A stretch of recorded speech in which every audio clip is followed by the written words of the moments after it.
อันว่าความตายนี่มันแขนคอทุกบาดยาง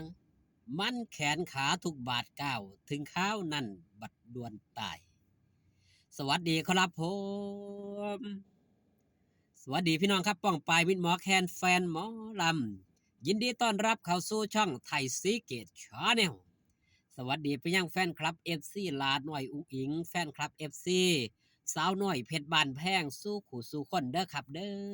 อเกิดเหตุบ่คาดคิดขึ้นหน้าเวทีหมอลำชื่อดังเมื่อคืนครับสำหรับทีมงานสาวน้อยลำเพลินโชว์ไปทำการแสดงที่อำเภอโพธิ์ศรีสุวรรณจังหวัดศรีสะเกษเกิดเหตุบ่คาดคิดเกิดเหตุบ่คาดฝันเกิดขึ้นมาครับบอสโจได้ออกมาโพสต์กลางดึกแบบนี้ครับขอแสดงความเสียใจกับครอบครัวผู้วายชนเสียชีวิตที่หน้าเวทีหมอลำหน้าเวทีสาวน้อยลำเพลินโชว์ด้วยอาการหัวใจเฉียบพลันทางด้านเราพระเอกนางเอกศิลปินผู้ร่วมงานอย่างสาวหน่อยลำเพลินโชว์สาวหน่อยเพชรบันแพงบอสโจนี่เป็นผู้บริหารทั้งสาวหน่อยลำเพลินโชว์ทั้งสาวหน่อยเพชรบันแพงเกิดเหตุแบบนี้ขึ้นครับ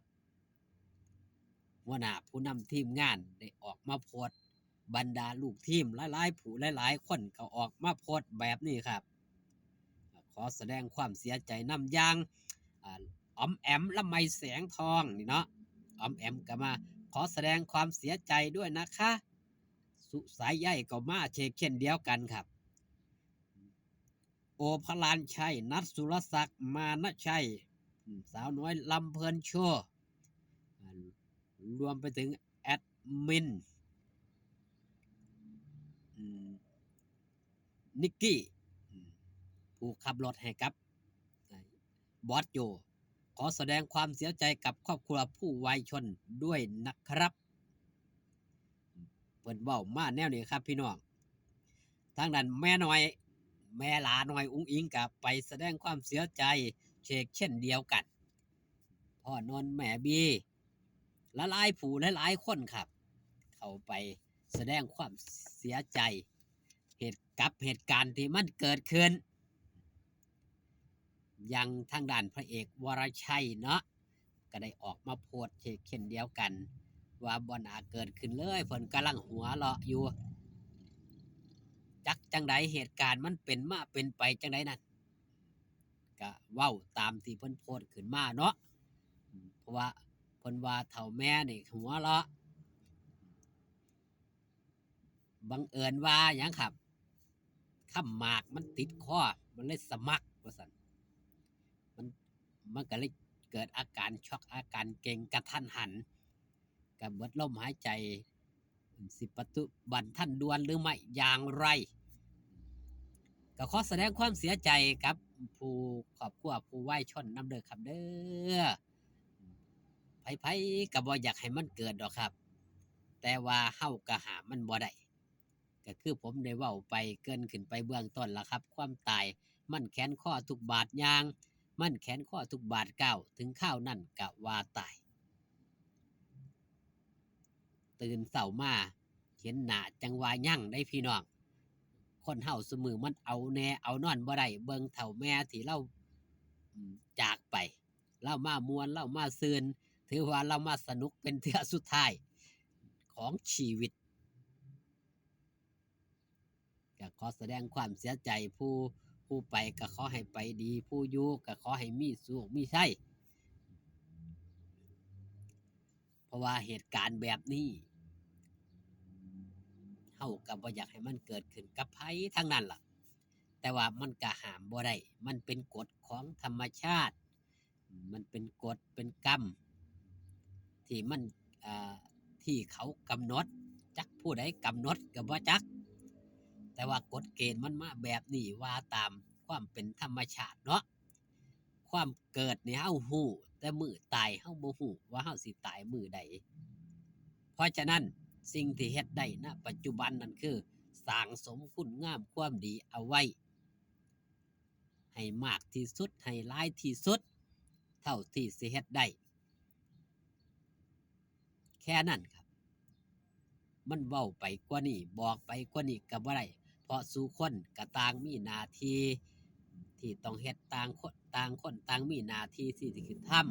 ำไผสิไปคิดว่าเบิ่งหมอลำสิได้ไปเบิ่งเป็นเทื่อสุดท้ายแม่นบ่ครับสิ่งเหล่านี้เฮาก็บ่อยากให้มันเกิดแต่เมื่อเกิดขึ้นแล้วทุกคนก็ต้องทำใจเพื่อจะเดินหน้าต่อไปกับการใช้ชีวิตดังนั้นครอบครัวผู้วัยชนเพิ่นก็เสียอกเสียใจเป็นธรรมดาของผู้ที่สูญเสียโดยปัจจุบันทันด่วนโดยบ่ได้สั่งบ่ได้เสียบ่ได้เว้าบ่ได้จานี่เพิ่นเอิ้นว่าจากไปโดยปัจจุบันทันด่วนหลายคนถูกแนวนี้ก็มีความเสียอกเสียใจไปเป็นธรรมดา